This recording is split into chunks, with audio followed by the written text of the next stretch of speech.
everybody. I'm Lisa Brennan. And I'm Justin Trice. Welcome to Crime of the Arts, a true crime podcast that peeks behind the curtain to shine a light on the dark and untold truths of the creative arts. From film set mysteries to celebrity murders and art heists, these two theater nerds will usher you into the unknown. This week, I'm going to tell you the story about the curious case of the Sadigh Gallery. Oh, sounds like we got a heist or something in that realm. Okay. Close. Okay. It's crazy how our brains just now associate anytime museum or like art gallery because of all the stories we've done. Someone stole something. Somebody stole something, didn't they? And today I'm actually going to cover George Reeves, the man, the myth, the legend. Some people know him, and not to confuse him with Christopher Reeve, who's not related to him, but George Reeves with an S is the original Superman on television. So we're going to talk about him and his life and career. Sweet. Yeah. All right. Well, how are you doing, friend? I'm good. I'm just relaxing. We finally had a little bit of snow here yesterday. Here we are going into March, and I'm like, all right. But it was just like a dusting. It was like an inch or so. I talked to my dad last night because I knew that you guys were getting hit with something. Yeah. And he's like, oh, we're supposed to get like 10 inches. I was like, I don't miss New York at all. Well, yeah, he's on Long Island, so whatever I get. No, he's upstate. Oh, he's upstate. Oh, that's so even worse. Yeah, it's even worse. Damn. And I was like, no. I was like, my son doesn't even have a clue of what 10 inches of snow looks like. Not even remotely. He's lucky. It's 70 degrees here today. So Tennessee's on crack. Well, that's crazy because like the end of this week is going to be 60. So it's like it's been so inconsistent here. Yeah, I have like major postnasal drip, just like everyone wants to know. But because the temperature keeps fucking changing and my body can't function. We're so sorry to the whole universe because Justin and I are two of the most sniffliest people I have ever met in my life. So if I do a bad job, when we were in college, we used to look at each other at allergy season and be like, Justin's eyes would just be like dripping water like a faucet. And I would just be like hoarding tissues like a raccoon. And I listen to these recordings and I'm like, God, I hope I get most of them, because sometimes it's just like I hear one that I missed and I'm like, damn it. Missed that one. I don't know if our noses are made for podcasting, Justin. Probably not. I mean, just between all the weather inconsistency here where I'm at and then just flying to different climates back and forth, I'm like, it is what it is. But where have you been recently? Anywhere cool? No, lately I've just been relaxing. These last 2 weeks I've been relaxing. But the beginning of the month, I became a basic person. I'm out here just flying to a place and flying back like a full turn. I'm like, let me just get this out the way. But I see that you've left your man of the woods look behind. Justin's gotten a little shape. That means I got to go back to work, right? When I tell you people that, you know, I work all my hours ahead of time and then I don't want to do anything. I mean, I don't want to do anything because you've done all the things for 2 weeks straight. Well, I mean, I've been charged physically and mentally. It's just socially, I don't want to be bothered. Hence the Grizzly Adams look. But yeah, I'm preparing. I saw a meme the other day that really spoke to me. It was like, hey, you want to go out tonight? And it's like text messages, you know. And it's like, yeah, where do you want to go? And it's like, I want to go back to my house and be by myself. And they're like, yeah, I actually want to do that. I feel too, that by myself. They're like, that's why we're friends. Great, perfect. Like, oh yes. Okay, so we are at episode 39. Whoop, whoop. That means you're up. Yeah. All right. So, again, my story is about George Reeves with an S. And I'll get into why I keep stressing with an S and that whole thing in a minute. Because they were both Superman. Yeah, they were both Superman. And one was Reeve. And as kids, you know, because kids, we always just our make shit up. Our generation was Christopher Reeves, right? Ours was Christopher Reeve. And our generation also was like Christopher Reeve and George Reeves. You know, that was father and son right there. And all these things, because we're kids, we don't know any better. We don't even notice one letter is missing off the thing. And I also didn't realize that Christopher Reeve wasn't Reeves. Yeah, see? Till just now. There you go. But I didn't think they were the same, but I had the S in the wrong. Shut up, Oscar. Yeah, no. I had the S in the wrong person. None of us as kids thought they were the same, but everybody thought they were related. I don't know. It's this weird Mandela effect, perhaps. Some people are still like, I swear they were related. I swear this was a thing. But no. Being Superman is a claim that you get passed down to you through your genetics. Hey, you never know. Like it works with other franchises, Doctor Who, David Tennant wasn't his father. And it was like a whole line of them. The Nepo baby thing is really big right now. So oh, true. Yeah. No, I keep following that every day. A new Nepo baby. I hate that term, but yeah. You know how long it took me to really make that stick in my brain as to what the hell Nepo baby meant? I was like, what? Oh, nepotism. Got it. Whatever. All right. I have to go murder my dog. Hold on. Yeah, he's having a fit. Oscar! The fucking UPS man is here. How goddamn he? I can hear his big truck. Oscar, come here, honey. I don't want to let him outside because he's going to go out there and he's going to roll around and sit in the sun and bathe like a beached whale. And then he's going to come in here being real freaking loud because he can't breathe and he's hot. Oh. So we're just going to ignore that he's at the back door. I thought you were going to say he's going to come back and pass out and snore, but okay. No. Oh, well, that too. But he'll come in and be like,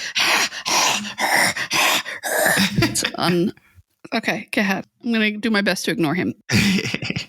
So, yeah, I'm going to give you a little backstory. As usual, George Reeves was born on January 5th, 1914 in Woolstock, Iowa, and was originally named George Kiefer Brewer.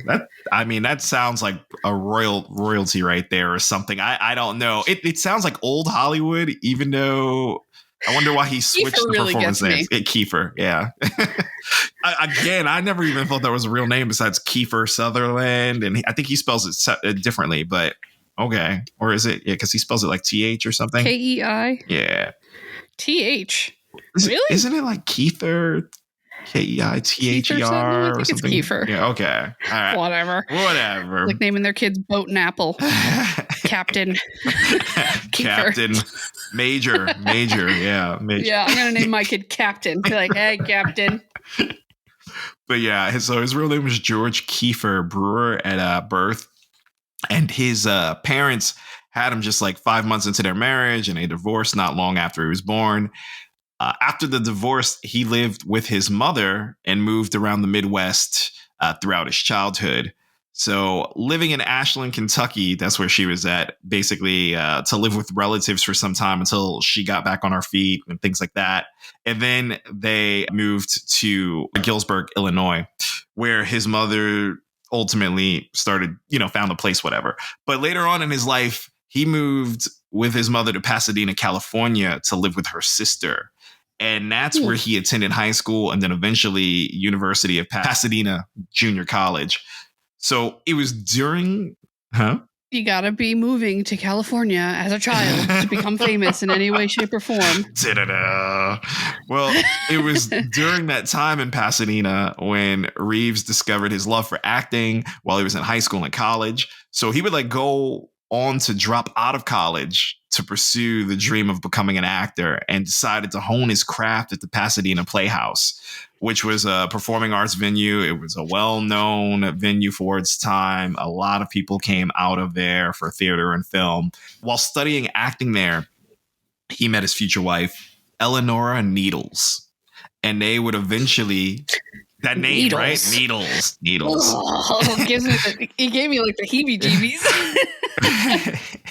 I know, it has like a Sweeney Todd vibe or something. Eleanora is a beautiful name, and then you just chop it off with needles. But yeah, they eventually got married in 1940, and their marriage lasted 10 years before they got divorced. They didn't have any children or anything.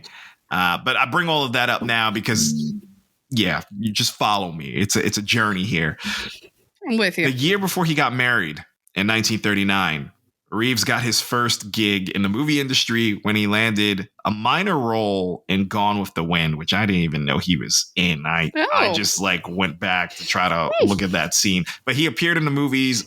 He literally appeared in the opening scene as one of the Tarleton twins. And they were like, you probably remember them. They were like redheaded twins that were going over to the house to talk to Scarlett O'Hara. It was whatever. But yeah, he played one of them. I mean, the other actor, they weren't twins. They weren't related. But yeah, he had to, obviously.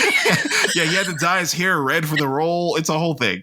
But after his appearance in that film, he returned to Pasadena Playhouse to star in a leading role in the play Poncho, and he was able to get a contract with Warner Brothers because of the role. Like one day, a Warner Brother exec happened to be seeing the show, and afterwards they were like, "You've got something. We need you. We're gonna sign you. Here you go."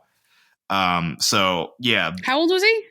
Was he a child? No, I mean he was a grown man by then, because this was this was 1939. So when you're talking about the twins, it just makes me feel like they're children for some reason. I don't know why. Yeah, but they weren't twins. I would say they were young adults, but I mean, you know what I mean. They weren't young, but they were.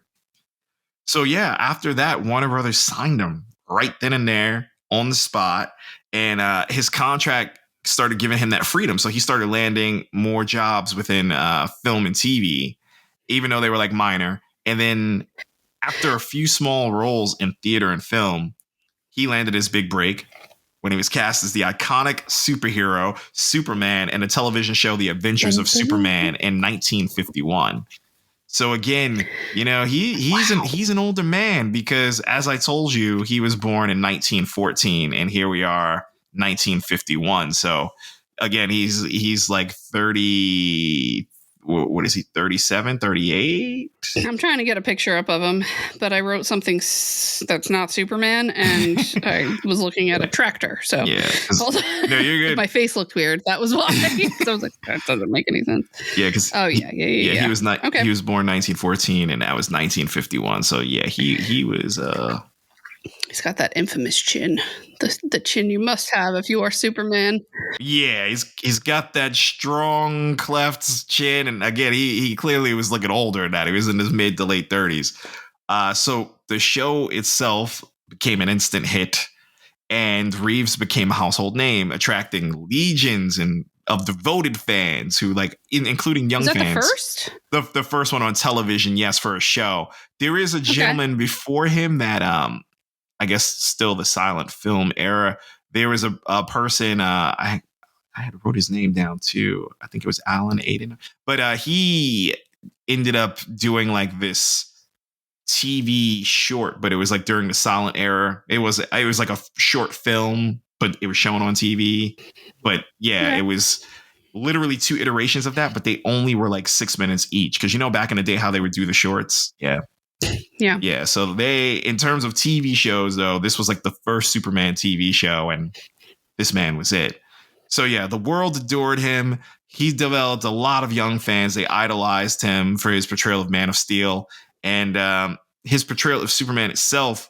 It led many to consider him to be the original Superman because, like I was saying, he was the first depiction of Superman outside of the comic books and TV or movies. However, despite his fame, Reeves was never able to shake off the Superman persona. And he, on a personal level, found it extremely difficult just in regular everyday life, but also career-wise. He found it difficult to land other roles. How do you shake off the typecasting of Superman? Exactly. I mean, it's like the most iconic character, one of the most iconic characters you could ever have.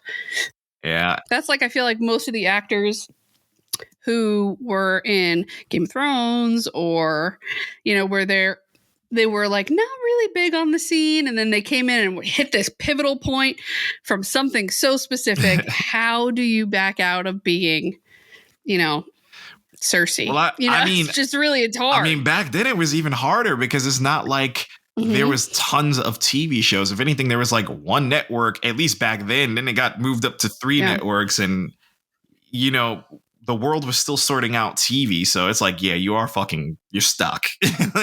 Yeah. And then no matter what you do, everything feels like it's the same thing. And even if you do get cast in something else, it's probably something still that needs a strong chin, that kind of character. And also, I mean, look at the time shift on that, because like I said, it started in 1951. It ended in 1958. I mean, the world itself was changing every decade, and TV itself, the standard, the type, all of that was changing like every 5 fucking years.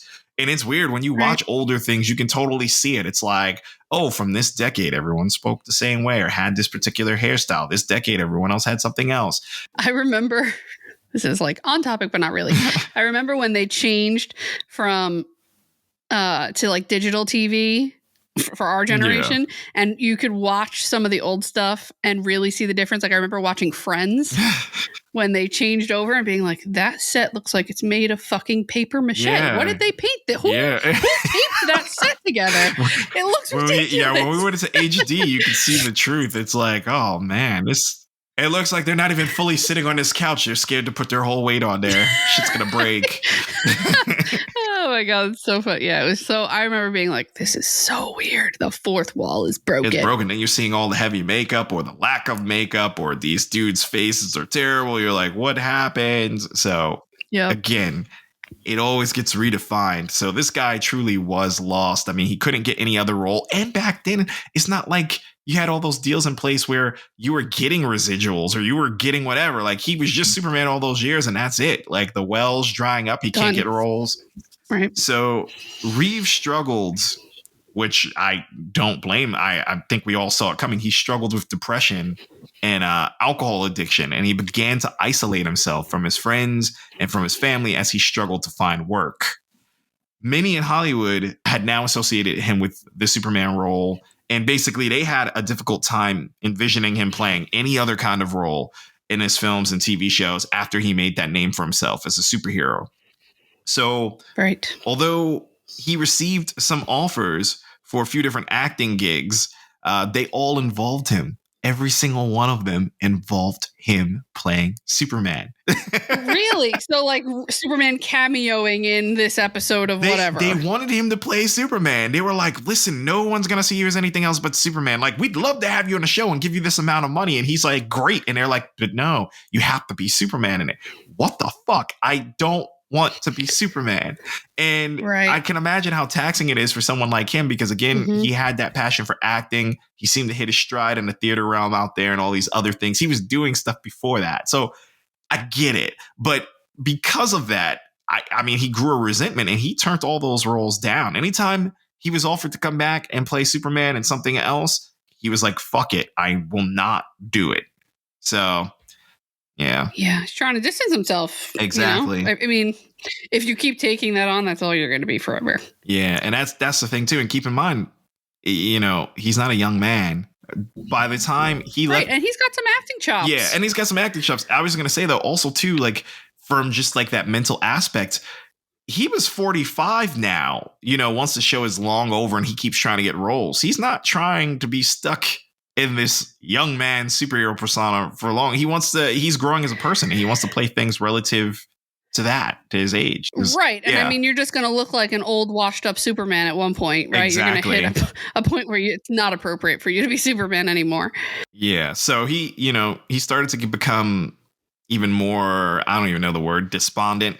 And he expressed a desire. Basically, he was like, I don't want to act anymore. Like, I feel like it's time for me to leave the game. This is how I feel about it. So, he kind of just stepped back for a moment, or so it seemed.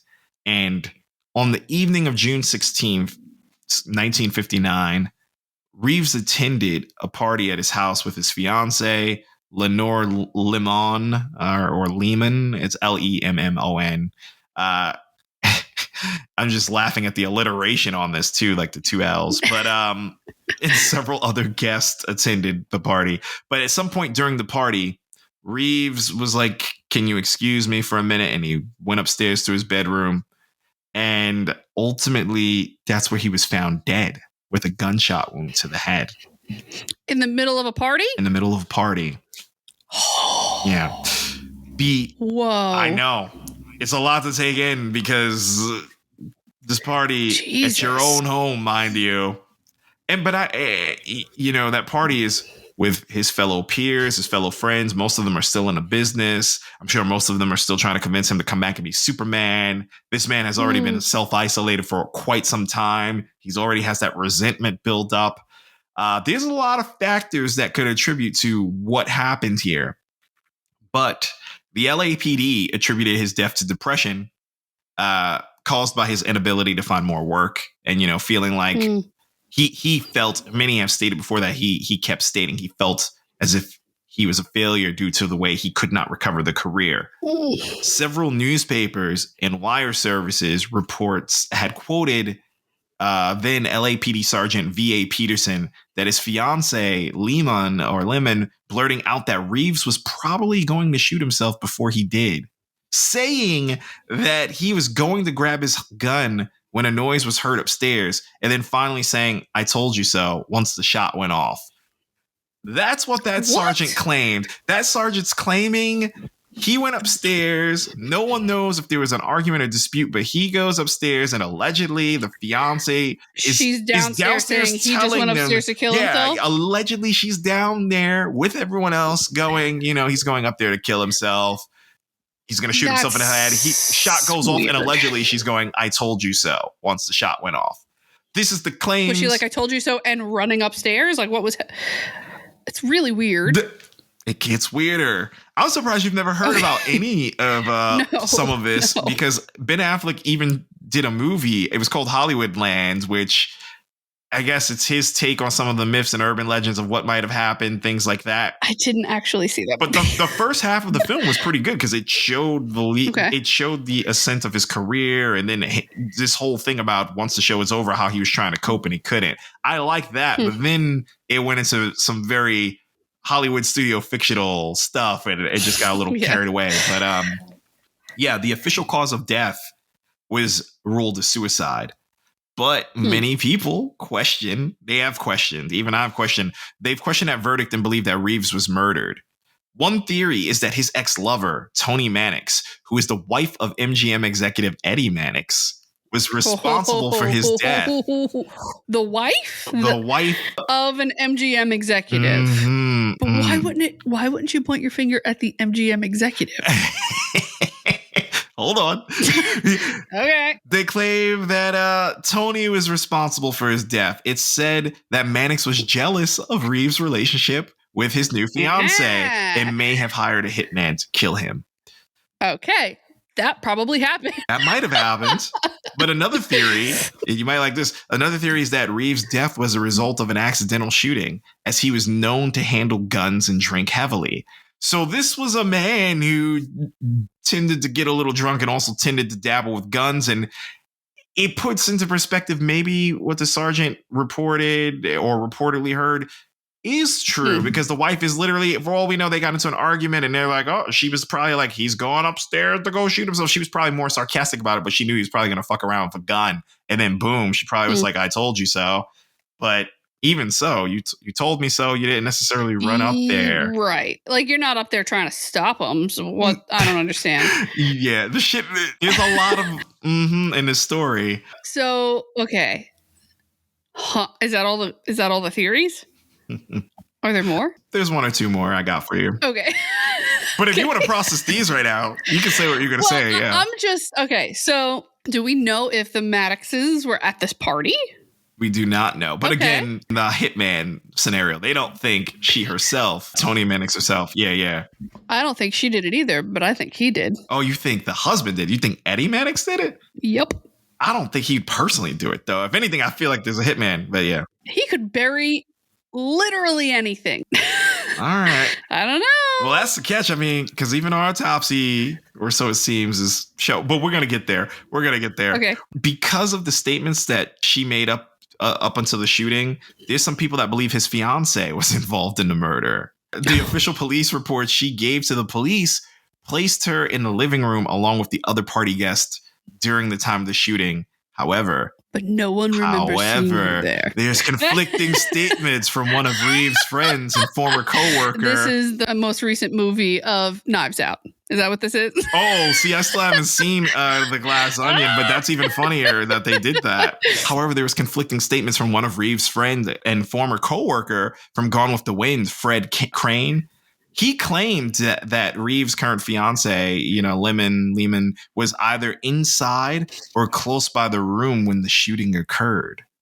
There were also other statements from those at the party that claimed the fiance came down the stairs after the gunshot went off and told other party guests to tell the authorities that she was downstairs when the shooting took place. We got a lot of contradicting reports from people. We got a lot. Interesting. So, this is another episode of Clue. Oh, it is. Who did it? Oh, who killed Reeves in the bedroom with the gun? Oh, it was is. it Lehman Lemon? Was it Maddox? Was it what was her name? Eleanor Needle? Yeah, Eleanor. No, we think good old Needles came back. Oh my God. The plot thickens, and I'm gonna give you some more. Okay. There's a mystery. There's a murder afoot. So, in addition to the theory surrounding his death, there was a bunch of forensic evidence that also pointed back then to the possibility that his death was not a suicide. Not a suicide. For one, there was no gunpowder residue found on Reeves' hand and no fingerprints found on the gun. Well, come on. You always know it's stupid. You don't wipe the gun clean, you wear gloves, people. And I wrote that in all caps. That was going to be my follow-up statement. I'm going to go, don't do crime, folks.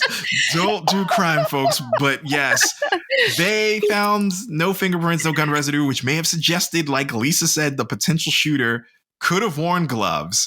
Or they did it and they wiped the fucking gun clean. So, why would there be no fingerprints on a gun? It doesn't make any fucking sense. And again, I'm not playing the blame game right here. I am, however, playing Clue. So picture, if you will, his wife, Lenore, went upstairs. They're talking whatever. Perhaps someone's like, come back, old chap, as Superman. And he's like, I'm gonna get out of here. I need some air. He fucking goes upstairs begrudgingly with his drink. Picture Ben Affleck meme of Ben Affleck not interested going up the stairs. Lenore follows him up there. She tells him he needs to get it together, get a career back maybe. And he's like, I want to be more than just a Superman. I want to be a man in a film, respected. And it always comes back to this argument. And who knows, maybe he pulled the gun out and then she talked him out of it. He set it down. And maybe she just picked up the gun and shot him and then wiped it off with her dress. I'm assuming she wore a dress. Yeah. And then she came back downstairs and was like, tell everyone that I was down here the whole time. Tell them. Jedi mind tricks? Yeah. You didn't see me. Yeah. That's what that says to me. So no fingerprints, not including no gun residue on his hands. And I have a couple of and it was details. Definitely his gun. He owned the gun. It's his gun. It is his gun. It's his gun, and his fingerprints are not on it. Correct. What the fuck is that? Okay, that makes no sense. And on top of that, 2 additional bullets were found lodged in the bedroom floor, despite the fact that the party guest only heard 1 gunshot. And there was no other physical evidence. There was no other physical evidence that would suggest that there was any sort of struggle or forced entry into the room. There was nothing out of place in the crime scene that might have suggested there was a second person in the room. Do you know where the bullets in the floor were in relation to him? Oh, I see what you're saying. Did somebody shoot at him and miss twice and they were behind him maybe, or like over there? I see what you're saying. Yeah, because 2 were found in the bedroom floor. Lucky he didn't go through the fucking floor and kill the people in the room downstairs. But on the flip side of that, who's to say that those 2 bullets even came from that firing? If he's always pulling out this gun, maybe he did it by accident. Yeah. Days before, maybe years before he shot his gun off into the floor. Or maybe somebody shot him. Then they tried to put the gun in his hand to make it look like he was shooting himself. But the gun slips, falls, fires, or I don't know. I don't know. Huh. But that 2 more bullets in the floor. That's weird. Yeah. And again, And this is the 50s, so like the ballistic science isn't really there. Someone could have just killed him and then decided to shoot into the floor, I bet. But if they never heard other shots, then more than likely that may have already been there and it could be unrelated. Well, I mean, he lived in like a fucking mansion, and that looks like, you know, back in the day, everything was like solid oak and everything else. And it's a party. I mean, who's to say they even heard? Maybe you can miss the sound. Yeah. But maybe they had a silencer. They put it through a pillow. Something like that. Yeah. But despite the official ruling, the circumstances surrounding George Reeves' death, it remains a mystery to this day. And while some may still believe that his death was a suicide, there's many that are skeptic out there who may believe otherwise because of the questionable evidence. And I mean, the alternative theories out there. So the tragedy of Reeves' death was compounded by the fact that he was never able to shake off the Superman image. And he died believing that he would never be able to escape it. So, you know, however, his legacy as the original Superman endures to this day, and his tragic death has become part of Hollywood lore because, as you know, as kids, that's another thing. As kids, at least our generation, we grew up hearing about the Superman curse. Yeah, I'm sure you heard about that. Mm-hmm. They were like, George Reeves was the TV Superman and he killed himself. And then his son, Christopher Reeve, which no relation and there's no S. Then Christopher Reeve, he had a huge acting career and he became Superman. And then he fell off a horse and got paralyzed. And then they're like, so-and-so, someone else who once did like a silent film, like had crazy issues. And it was just like a bunch of funny. Yeah. There is a real Mandela effect in that because now that you said it like that, I remember exactly that storyline. that his dad died, and then he died. He almost died too, and he's quadriplegic and blah blah blah. Yes. It was crazy. It was a whole I mean, it can be a real thing. It doesn't mean they have to be fucking related, but it could still be. Listen, walking around saying you're a man of steel. And then those men are literally broken, whether they're killed, their body is damaged, they're not steel. True. So yeah, that is my story. I don't know anything about that. That's wild. Oh my God, it really is the glass onion. Yeah, it happened. Wow. So I still need to look at that, and that's hysterical really need to go that they're doing that. It's great. Okay. It's great. Damn, that's crazy. But I almost want to rewatch it.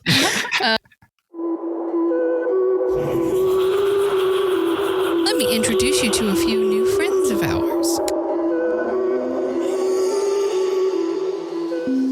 Looking for a new true crime podcast to binge but don't have a lot of time? Check out my podcast, Bite-Sized Crime. My name is Joy. I'm a school librarian, obsessive researcher, and lifelong true crime nerd. Each week, I bring you a new case to dissect. I focus on the facts, giving exposure to some of the lesser-known stories in the true crime world. And each episode is less than 20 minutes, just right for your busy schedule. Get your true crime fix and subscribe to Bite-Sized Crime on Apple Podcasts, Spotify, or wherever you like to listen.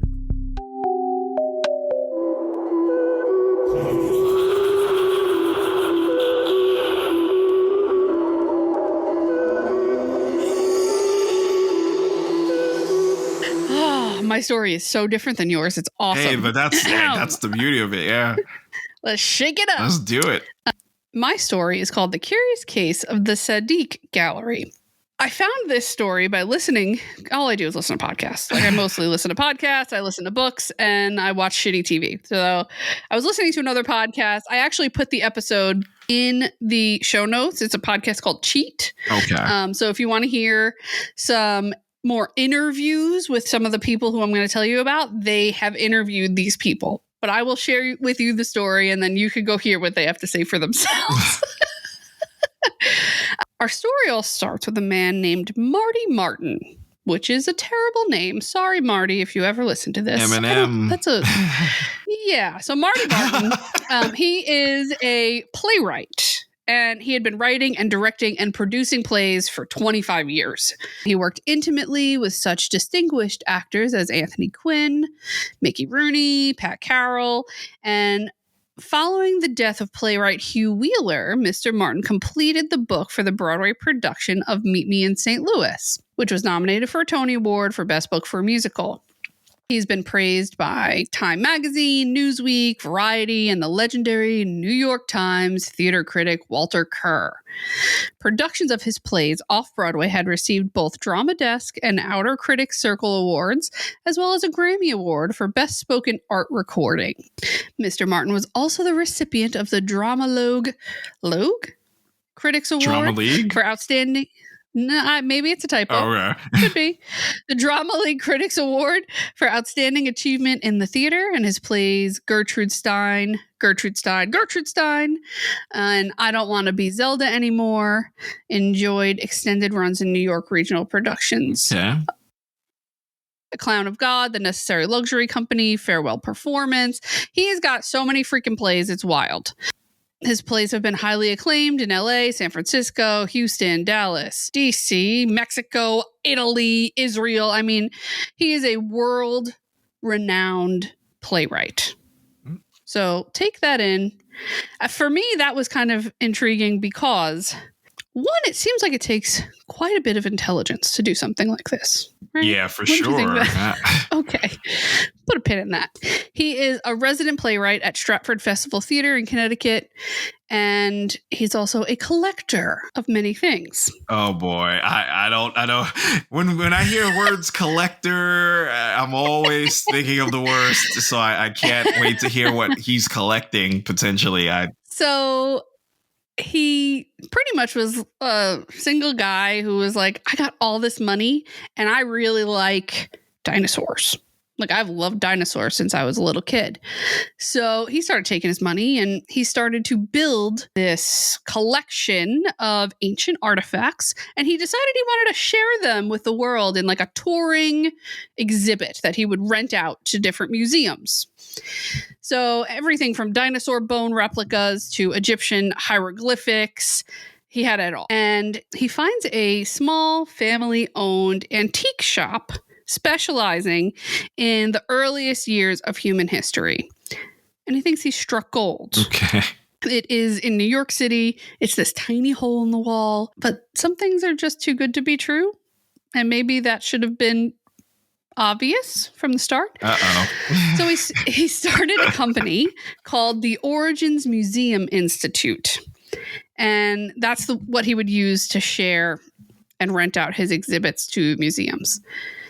But in April 2019, the Herbert Hoover Presidential Library and Museum had to cancel the opening of Origin Museum's Institute Rosetta Stone exhibit. He talks about it in the other podcast. They interview him directly. What he was doing essentially was he was paying money to museums who had things like the Rosetta Stone.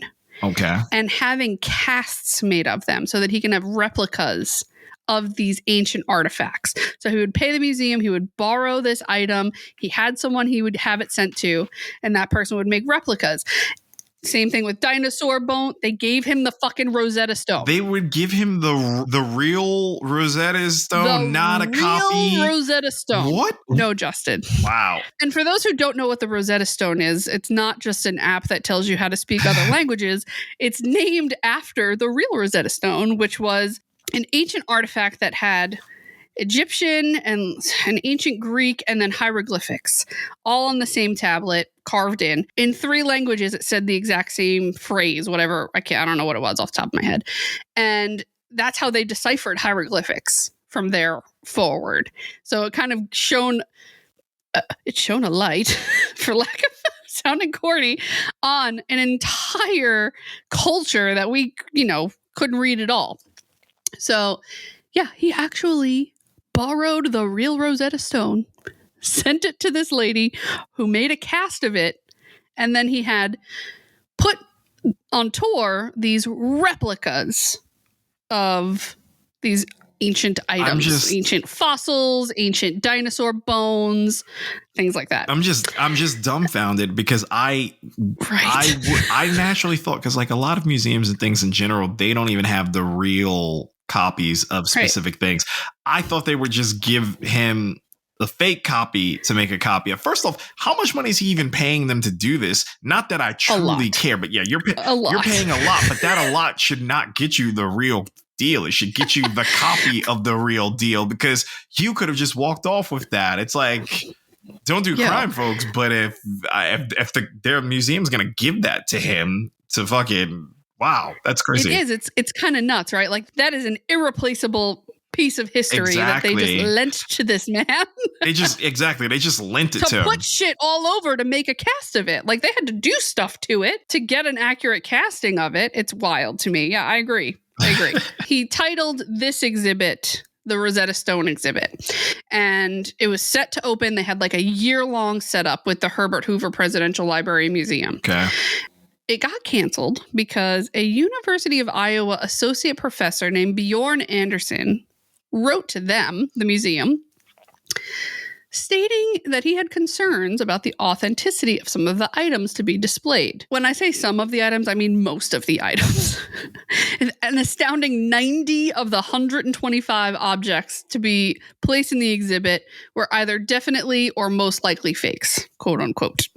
So the questionable items had been purchased by Marty Martin. He was the CEO of Origins Museum Institute. And he talks about how there's a little bit of a caveat where he's like, I am not a scientist. So these things are things I collect, and they are told to me that they are authentic. He's not walking around saying, I said these things are authentic. So there's a little bit of a gray area in that. Yes, it is.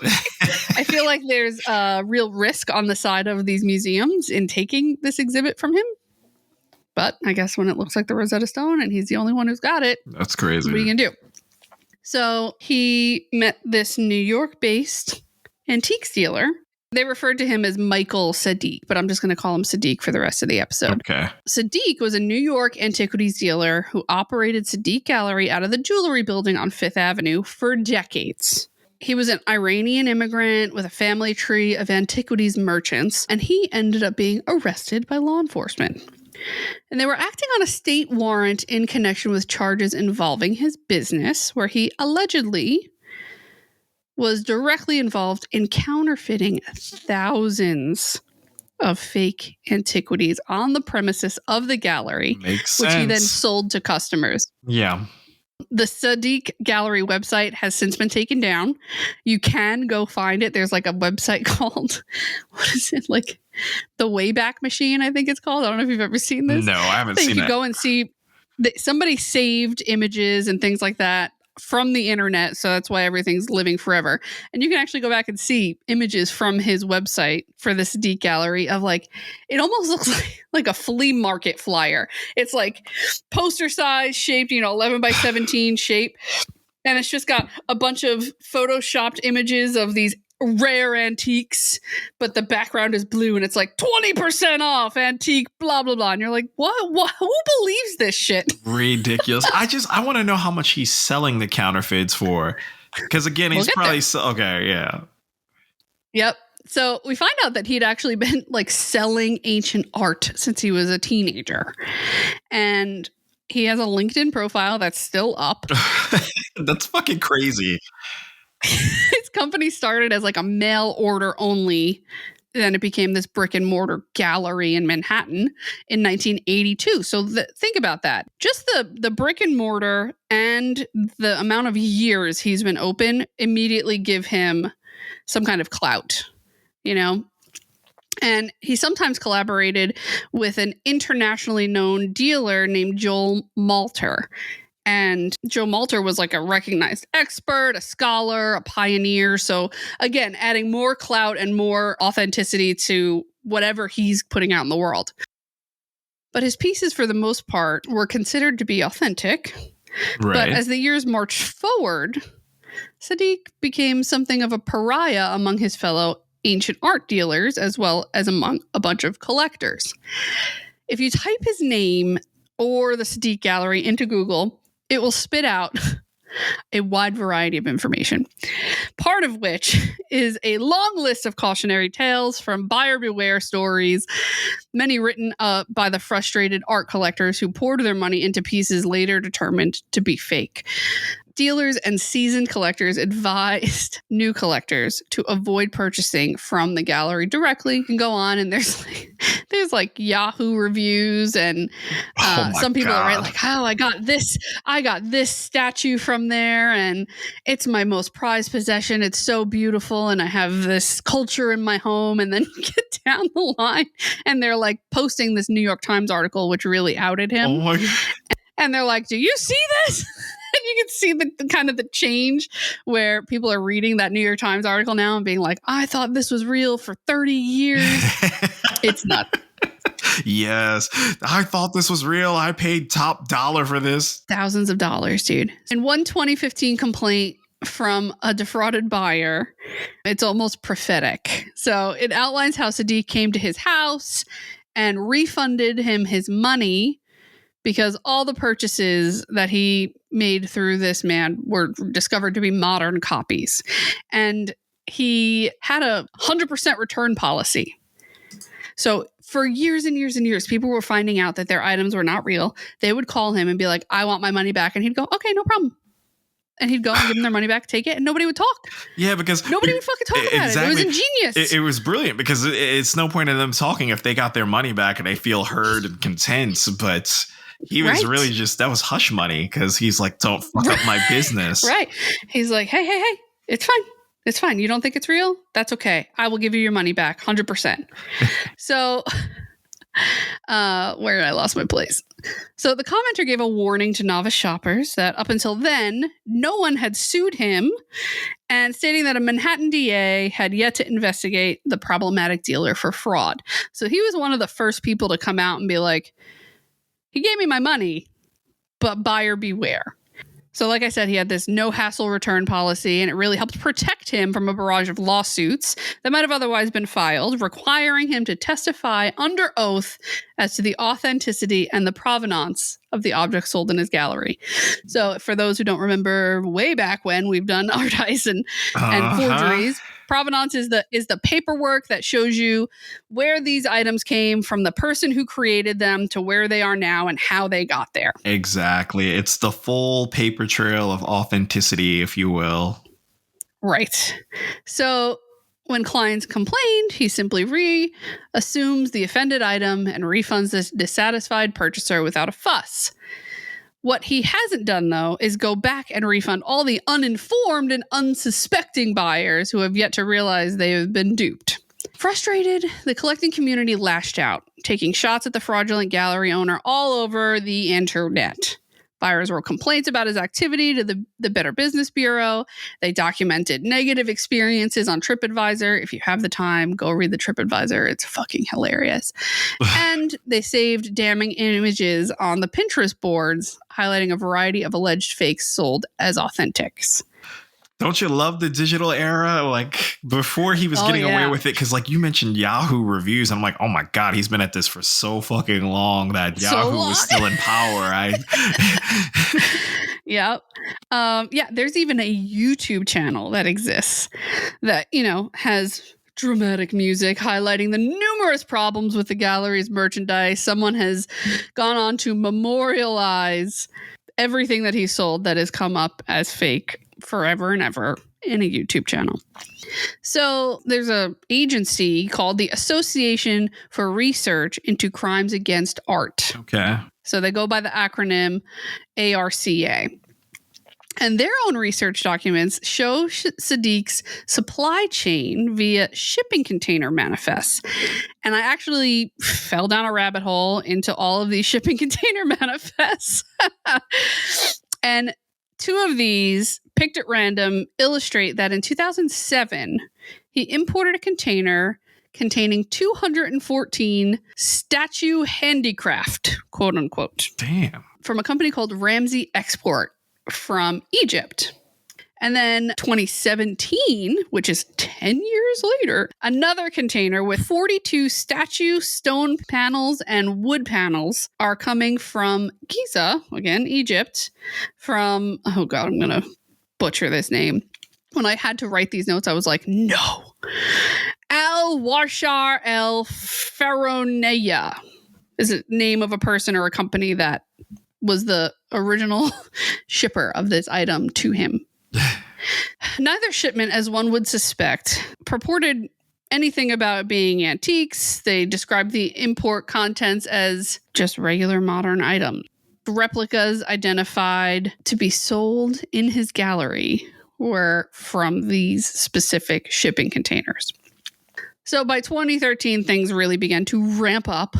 A petition was actually started online. It's amazing how the internet started doing these things. Yes. You remember how many petitions you've signed in your life of random shit online? Digital justice or digital campaigning for justice. I love it. I love it. Yeah. So customers, collecting advocates all signed this petition, which garnered more than 150 signatures complaining about the dealer himself or outlining their personal sales experiences with the Sadigh Gallery. And it states that the Sadigh Gallery is selling antiquities, quote unquote, for over 30 years. They also sell online, have a very large website, and undertake very extensive online marketing. Many collectors and every dealer we have been in touch with say that less than 5% of the items on sale on the website are genuinely ancient, even though they were sold with certificates of authenticity. It is very often said that most of the items are actually tourist souvenirs. Items vary in cost between $50 and $90,000. That, I thought this was going to be a very expensive thing that he was selling, fake counterfeits. Like millions of dollars? Well, not necessarily millions. I thought maybe 90,000 or higher. But the fact of the matter is, you've crafted at such a level to where you have different variations of counterfeit, from probably shitty to almost identical. You went from $5 to $50. I'm sorry, $50. I mean, in my mind, that's like $5, because you went from $50 to $90,000. Yep. $50 to $90,000. This motherfucker, don't do crime, folks. But dude, I mean, if you're doing crime and you're doing what he did, I'm not condoning this. I'm just saying he did potentially do it the right way, because well, and here's the thing too, and I'm gonna actually share a bunch of pictures that I got in one of these articles that were photographs from the police and photographs of items you could see in the advertisements also sitting on the shelves in his gallery, and there's multiples of them. There's 5 of the same thing that's claiming in the advertisement to be sold as an antique, which makes no sense, right? Right. And then you can get these antiques in different patinas. So for those who don't know what patina means, it is a different metals and woods age, and the structure changes and the color changes the same way Statue of Liberty is green because it used to be bronze, right? That's the patina. And he's creating it in the same item, but in different patinas, different colors. There's a peach one, wild. There's a green one, there's a brown one. He's perfected the whole range of aging it. These things wouldn't, if they were all real, right? Think of it this way. Even if these all 5 were ancient, they would all patina the same fucking way. They wouldn't patina in different colors to suit your coloring of your home, for the example. Aesthetic, right, of your home. Your decor, right? You can also see that there's 2 other websites offering a large number of the exact same items using the same photographs and the same descriptive text. And we understand that Mr. Sadigh actually signs the certificates of authenticity himself. And after 30 years in business, Mr. Sadigh cannot distinguish between genuines and fakes. Many people who have been in touch come to the conclusion that something needs to be done about this. And they speak for a large number of collectors who are very concerned that he's selling tourist-type items as authentic artifacts when they are not, and it is all fraud. He may return money to customers when they find out, but what about the customers that never find out? So Dr. Aaron Thompson, who frequently outs suspect material on Twitter, lampooned one of Sadigh's more distasteful sale items. You get a kick out of this. It is purportedly an ancient Egyptian mummified penis. Noted in the gallery catalogs and is listed as real and lifelike and can be had for the bargain price of $7,500. I have to show you a picture just so you can understand. For those of you who can't see the footage and you're not part of the Patreon, I will post all of these pictures on the Instagram. She's going to post that on the Instagram, but I was just saying, for those of you that you're not part of the Patreon, you can't see this recording right now. I was speechless. Justin My froze. eyes just kept getting bigger. I became a meme in myself. Okay, are you ready? I'm ready. Show me this mummified penis. I'm ready. Oh my God. How do you feel about that, Justin? Oh God. Listen. Do you want me to make it bigger? Can you make it a little bit bigger before I say what I'm going to say? Because I just... It's horrifying! Please put it back on the screen. I have to see this. So... Are you going to describe it to the people? I'm going to tell you this. It's not that I go around thinking about mummified penis, not at all. But since Lisa brought this up, I don't know. I just had a vision in my head now of what it would look like. And instead, I feel like I'm looking at some sort of wonky crystal dildo or something. I don't.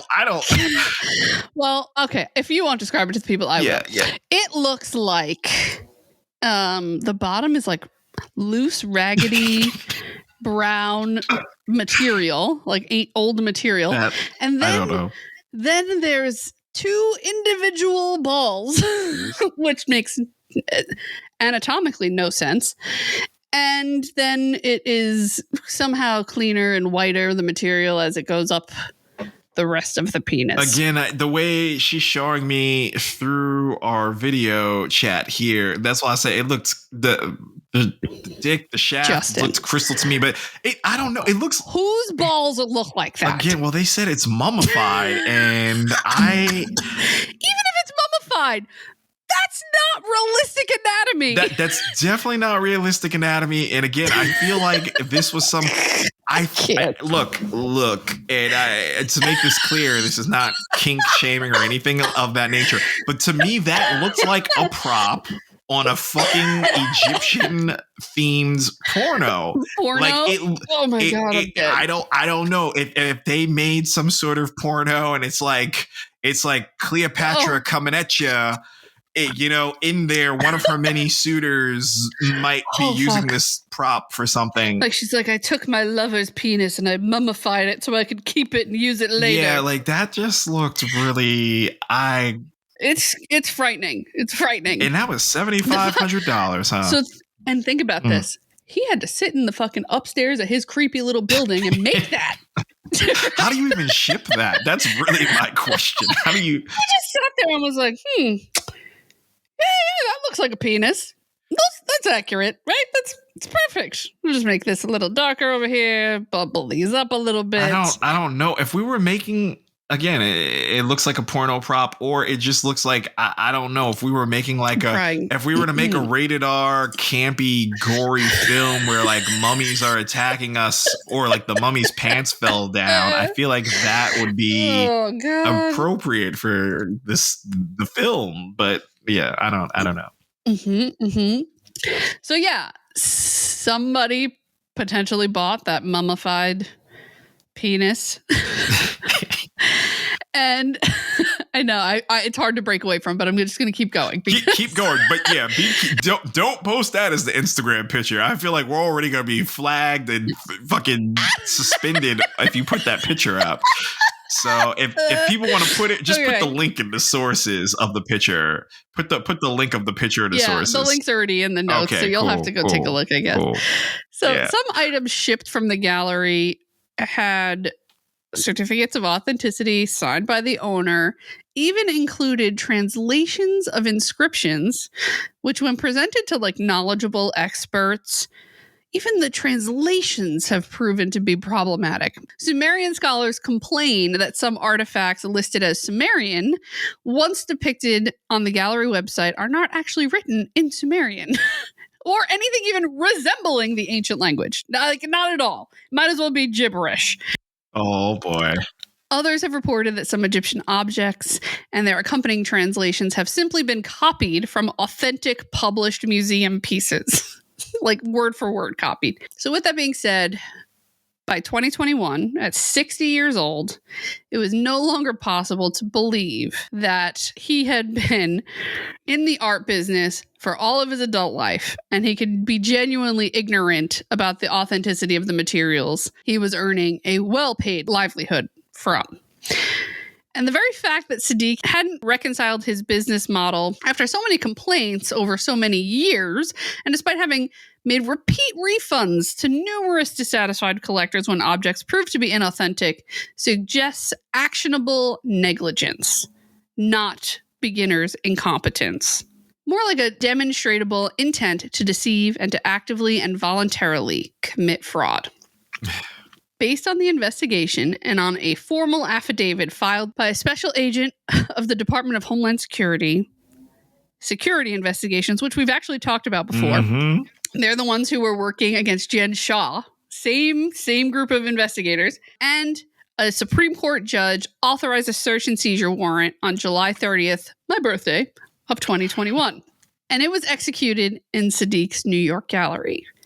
Shortly thereafter, a warrant for the arrest of Mahirdad Sadigh, or Michael Sadigh, was signed on August 4th in reference to a 9-count indictment filed by a New York district attorney, charging him with 2 counts of grand larceny in the 3rd degree, 2 counts of criminal possession of a forged instrument in the 2nd degree, 2 counts of forgery in the 2nd degree, 2 counts of criminal simulation, and conspiracy to commit the same crime. Criminal simulation. Okay.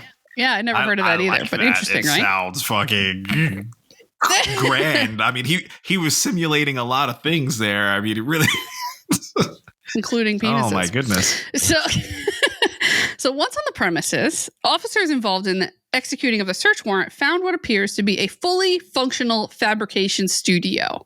It appears to have been used to transform and age simple modern replicas into ancient artifacts. And in photos taken during the search, which I will put up, you will see a series of statuettes that are lined up, ready for alteration. It's crazy. One of my sources put together the photos showing and highlighted with an arrow the placement on the bottom shelf, and it shows you the close-up of it in his 2020 catalog. I'll make sure that that's available to you as well. In the same catalog, there is an item that's listed as being as old as 305 to 30 BC, carved limestone ruler. And at the time the catalog was published, Sadigh was selling doctored carved limestone ruler statuettes on sale. And he was selling them for $1,250 with a regular listed price of $2,500. Damn. And to think that he can have 241 of them from that one shipment from Egypt, it's wild. So this is one of the ones that he replicated in like multiple patinas. In another of the DA's photos, also taken in his workrooms, you'll see a series of like plastic tubs all over this table. And at least one appears to contain what looks like very fine brown sand. And you see a can of this varnish spray. And usually that kind of spray would be used to protect artwork from things exactly like that dirt, those elements. But what he was actually doing was taking that dirt, which was from Egypt or Iran or wherever he was claiming, he was putting it on these statues to make the patina. There's even dirty Q-tips there with like the brown dirt on them, and then varnishing it to the statues. That's how he did this. That's pretty smart. I mean, it's ingenious what he was, how he was doing it. It was very intricate. Well, and if he would have called them replicas, I bet you people still would have fucking bought them. And half of the things that he was doing crime-wise, it wouldn't be a crime anymore because he's put that disclaimer that they're replicas, you know. And he still would have made plenty of money. But again, people are greedy. Don't do crime, folks. This is why you get greedy. So to add to that, law enforcement officers also took photos of panel saws, hacksaws, an air compressor, which they think was used to assist him in painting some of the items. All of which were found in the shop of a man who never professed to be an artisan, right? He never acted as an artifacts conservator which left little room for speculation as to what he was actually going to be doing with all of those things in the back of his shop. Adding further controversy to the sheer number of USPS spec-sized cartons and bins found throughout the workspace, it gives some hint to the potential volume of sales Sadigh Gallery may have had. So he did end up taking a plea deal. He pled guilty to 7 felony counts that included forgery and grand larceny. And he acknowledged during his plea hearing that much of his antiquities business was an elaborate scam. And I'm going to read you one of his quotes. Quote, "Over the course of 3 decades, I have sold thousands of fraudulent antiquities to countless unsuspecting collectors. I can only say that I was driven by financial greed." Yeah. And Mr. Sadigh acknowledged that the objects he sold had an antique patina through paint, chemical processes, and the addition of dirt to their surfaces, because that made them seem as if they were actually ancient treasures recently excavated from archaeological sites.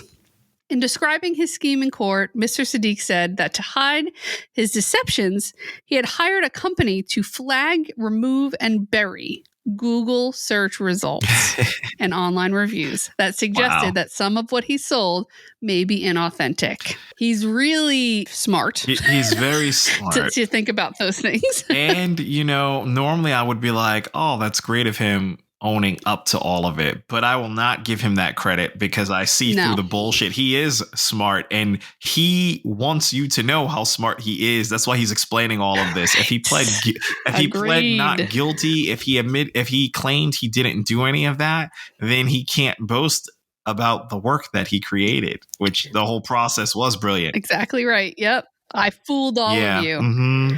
He even said that he had gotten other people to post glowing but false reviews of the gallery, inventing dozens of appreciative customers, which I bet you some of those ones that I read to you about, like, this is the greatest artifact I've ever owned and it's, my family heirloom, blah, blah, blah. Probably all made up. Let me ask you, before I go into what happened, what do you think he deserves for this? Oh, I'm going to say... And it's not even what I think he deserves, it's what I think they're going to give him. I feel they probably think 15 years with maybe 4 to 5 years probation or time already done. I feel like they're going to hit him with something like that. But that's where I stand. Yeah. Okay. So you're saying 15 years plus probation, including some time served. Yeah. So the district attorney's office asked that Mr. Sadigh, who had no previous record of arrest, be sentenced to 5 years probation and banned from ever again being involved in the sale of antiquities, both genuine or fake. That is it. That's fucking... So that's what he got. He got 5 years of probation. No jail time. Again, but he made all that money for all those years. He had enough money for a really strong defense team to achieve that. You also don't hear anything about reparations. I was going to say, you don't hear anything about reparations. And again, this guy's really smart. And you specifically outlined that he goes off 5 years probation and he can't do anything with antiquity. He's going to figure out another scheme to do. I scoured the internet trying to find where this man is now. He's a ghost. He's fucking gone. I'm sure he is. And I'm sure he's doing an even grander scheme now. He told them all how he was manipulating reviews and had companies suppressing shit on Google. Like, that's high level things to begin with. It's fucking nuts. I could not find anything. The only thing I did find, which is not about him, it was like the original. You remember back in the day when you could make like a website on like Neighborhood on AOL and it was like real cheesy and like mostly text. I found that, which was like the original website, but the main website that he used, that one was kind of defunct and the main one is gone. But in the Wayback Machine, I was able to find some images of stuff that he put up there and it's wild. So yeah, Michael Sadigh is gone with the wind. And all of his antique dust. And that is a curious case of the Sadigh Gallery. So something that I didn't talk about in here and is in the interview episode on the Cheat podcast is Marty Martin contacted him when he found out that all of his antiquities were fake and that the museum was going to be out all this money because they had spent a year preparing to open this exhibit, and then just days before, it got canceled. Damn. So he told Sadigh he didn't want his money back. So the thing that I said about it being too good to be true is this man only spent $50,000 and received enough to make an entire exhibit. Okay. So he should have fucking been smart enough to be like, that doesn't seem like enough money for what I've gotten, you know? Mm-hmm. So he told Sadigh that out of the $50,000, he wanted him to contact the Herbert Hoover Presidential Museum and Library and make them whole on the money they spent to create everything they needed to hold the exhibit and publicity for it. Yeah. And he said, if there's anything left over after you make them whole, then you give it to me. And he said, yeah, no problem. Never even contacted the museum. I mean, he really took this guy for all he was worth. I believe it. And now he's a ghost. Yeah, it's definitely interesting to hear him talk too. So go check out that other podcast called The Cheat. The Cheat. Okay. The Cheat. Yeah, the link is in our show notes too. Just a different perspective. You get a little bit more of Marty Martin's viewpoint. Yeah, that was good. That was good. I can't wait to hear people reach out to us, see what they think about the mummy penis, or just how elaborate this man's hoax was. Oh. And not once did it ever disclose how much money he truly made. I know he's made millions. I mean, you were doing this back during AOL. You were doing this before. He opened his shop in 82. Yeah, this is fucking crazy. I'm just saying though, but that's the thing. He opened it before the internet even existed. He was making a killing then, and then the birth of the internet, he was there. He was already a major, and he already had all that credibility from selling in the 80s. Like he had 2 decades. If you want to support Crime of the Arts further, you can head on over to patreon.com/Crime of the Arts podcast. And we have 2 tiers for you. If you sign up for the $5 level, which is the peek behind the curtain, you will get video recordings of us in the studio. And most of that is unedited. So you can choose to just listen to the regular podcast, or you could choose to look at the good, the bad, and the ugly. Like Lisa said, you're really taking a peek behind that curtain. Like your head is in there if you're there. And you see Oscar busting through the door and making a hot mess of himself. You get all the things. You also get our beautiful faces. Yes, and you get to see my eyes pop out of my head every now and again. Oh, it's hysterical. Or you guys get to see ahead of time rather than clicking on the sources and the links that we leave within the stories. I mean, half the time Lisa's or we're putting up the phone to the camera. You're already seeing everything and seeing how we're reacting to that in real time. So you get the full experience. Like, again, we value everyone that listens to us. And if you want to take that peek behind the curtain, there's your chance. Yeah, and we also have the Don't Do Crime Folks level, and that gets you a little bit more fun stuff. So you will get, along with these video recordings of us in the studio, you also get a Patreon shout out on the episode, and we have more merch surprises coming up. We also have stickers and cards that we send out thanking you for your patronage. Yeah, we want to bring you more content. We just haven't figured out what that is just yet. If you have any wants, let us know. I was thinking maybe we'll recap an episode of something ridiculous and see how that goes. So stay tuned. Stay tuned. Check us out, patreon.com/Crime of the Arts podcast. And we'll see you there. When you look back at the history of the creative arts, it takes a lot of darkness to create the light the arts bring to the world. Thanks for joining us this week. And if you enjoyed our conversation, subscribe wherever you listen to podcasts and head over to Apple Podcasts to rate and review. Please check out our sources listed in the episode notes. They're amazing. And you can find us on all the social platforms, Facebook, Instagram, TikTok, and you can head on over to crimeoftheartspodcast.com. We're looking forward to having you back next week. Until next time, peace out, everybody. Peace out.